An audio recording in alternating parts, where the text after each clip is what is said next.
I should have just sold the chocolates. I played their game anyway.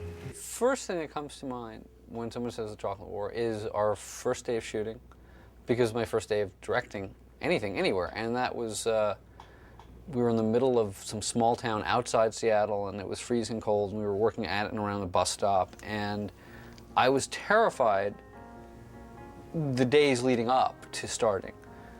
But the first day, it was so calm, and we were so prepared, and I had this feeling, and I turned to this woman who was my assistant then, is my wife now, and I said, I'm home.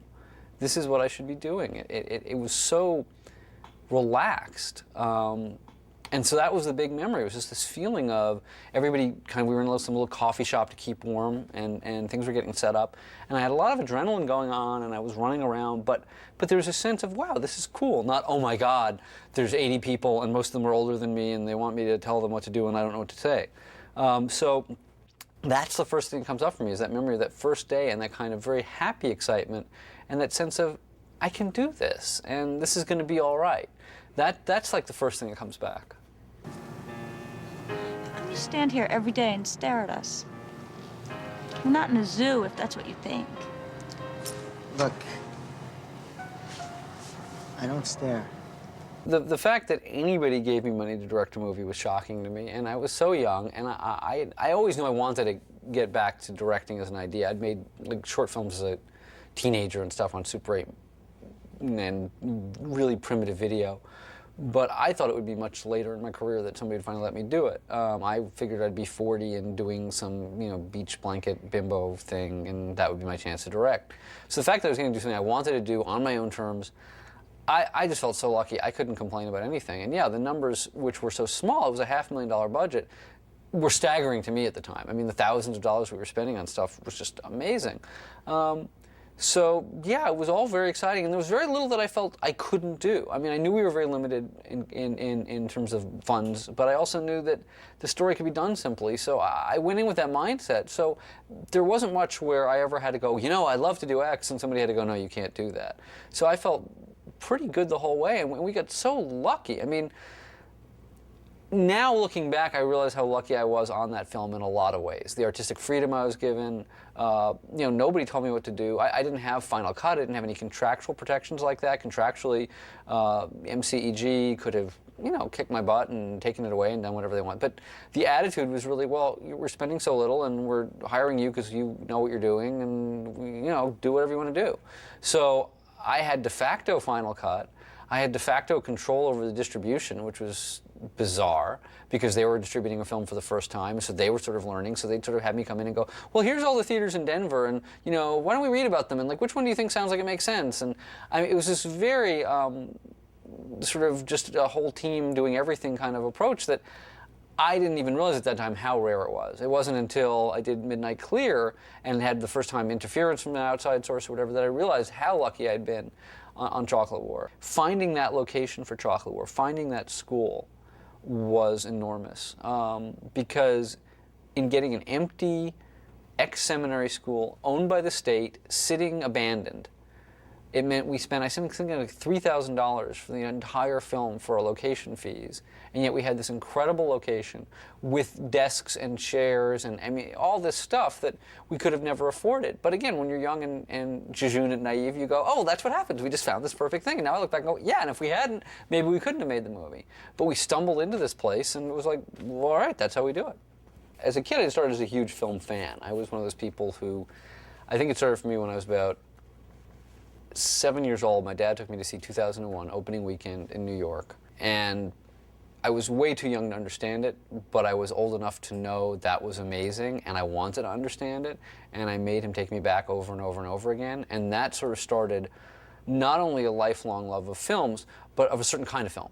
I liked the sense of going and not really getting it and having to think about it and being challenged by it, and that sort of led to, in my teenage years, an interest in sort of filmmakers and foreign filmmakers and filmmakers that were a little more challenging, like Kubrick or Kurosawa or Nick Roeg or whatever.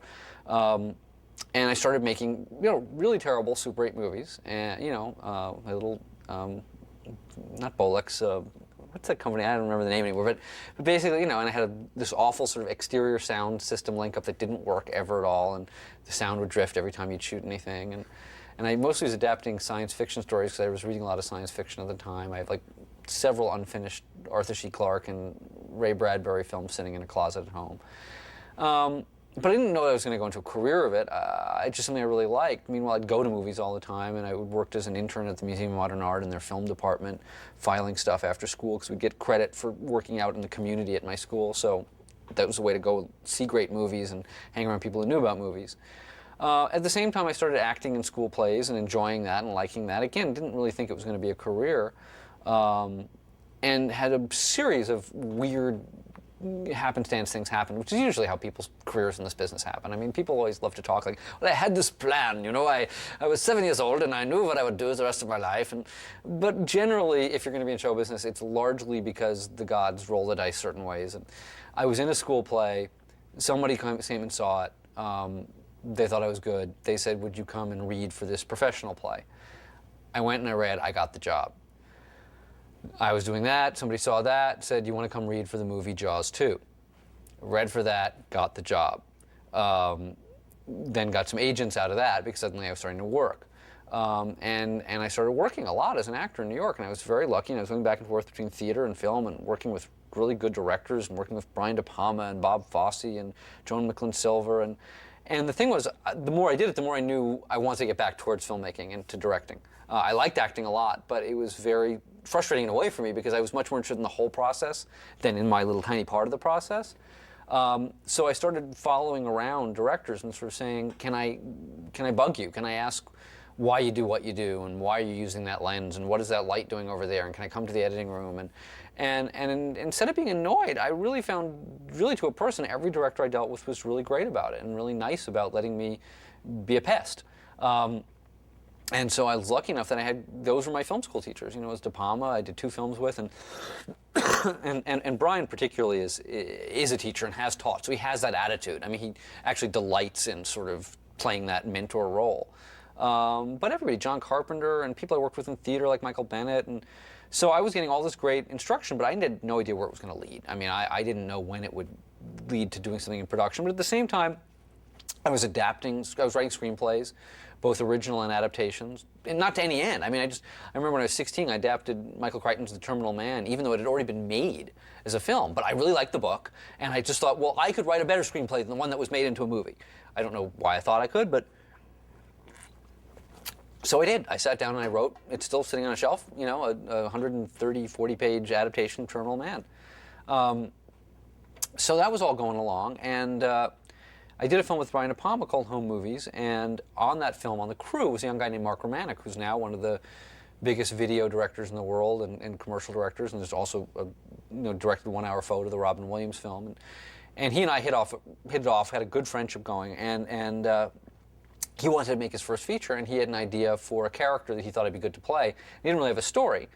And so we started talking, and we, over a course of a year, wrote a script, and then over the course of another year or so, managed to put together some money to make it. And it was a little film called Static, which did actually very well in Europe. It had a really, particularly in London, it had a really big life in London. It played for months at one theater in London.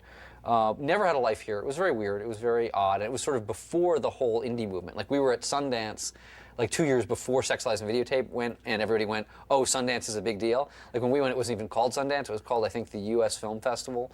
And we were like, there was no one there. It was sort of this correlative opposite of today. It was actually great, because you'd like wander into any screening and there'd be 14 people there, and the only people there were the filmmakers, and everybody just sort of go and get drunk afterwards, and there wasn't really any pressure.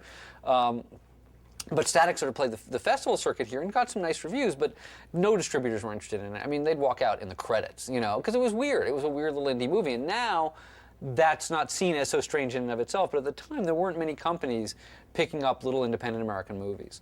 So we had this film, we didn't really have much we could do with it, but this one guy, Jonathan Crane, saw it at one of these screenings, and rather than walk out after 10 minutes, he really seemed to like it and seemed to get it.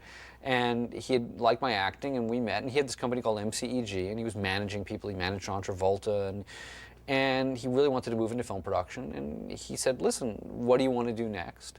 And I mentioned Chocolate War and talked about that and talked about how it could be done for next to nothing, and it's all very contained, and it's a book that sold hundreds and hundreds of thousands of copies because it's taught all over the world. And I said, so, there's really not a lot of risk there, because if I give you something that's in focus, that basically vaguely is professional, you'll make your money back. And that argument worked with him. I mean, he was enough of a business person that he saw that logic.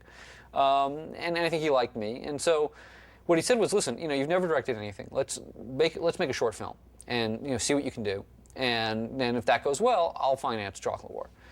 So I wrote a script, an original script for a short film. What was it called? I don't remember the name of it. It was basically about a young girl getting caught up with a guy in a party. This was when party lines were very big on phone. Phone, you'd call in and you'd meet strangers, and it was sort of a dark David Lynchy seduction, ending up out in the desert, and he kills himself in front of her, and it was very, very adolescent. But I wrote this short, and it could have been done for not very much money. And Jonathan read it and said, why are we doing this? Why are we going to spend $50,000 to do a short that I won't be able to do anything with, when that's 10% of a budget we could use to make an actual feature I could sell? So actually, it became this odd exercise, but probably a good one, in that it sort of got my brain going and got him to feel confident with me, just dealing with me day to day. So we threw out the short. He said, basically, you want to make it, go make it. So the first thing I had to do was get the rights for Chocolate War, and I went to Robert Cormier's agents, who were incredibly nice. And as often is the case with somebody who writes interesting, complicated fiction, award-winning books, a lot of his stuff had been optioned. A lot of people had tried to do it, but none of it ever happened.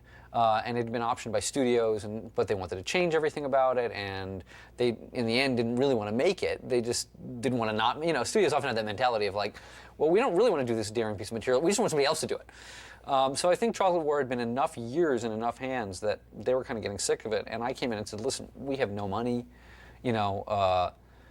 I can't pay you a fraction of what it's worth, but we'll actually get it done and do it well and do it with love. And it's a book that means something to me. And they were great. They said yes. I mean, we worked out a deal for very little option money up front against very little money if the movie got made, which was the only reason we were able to do it. So once that happened, I sat down, I wrote a script, basically got minor notes from Jonathan and MCG, most of it relating to the end, which there were some changes made from the ending of the original book.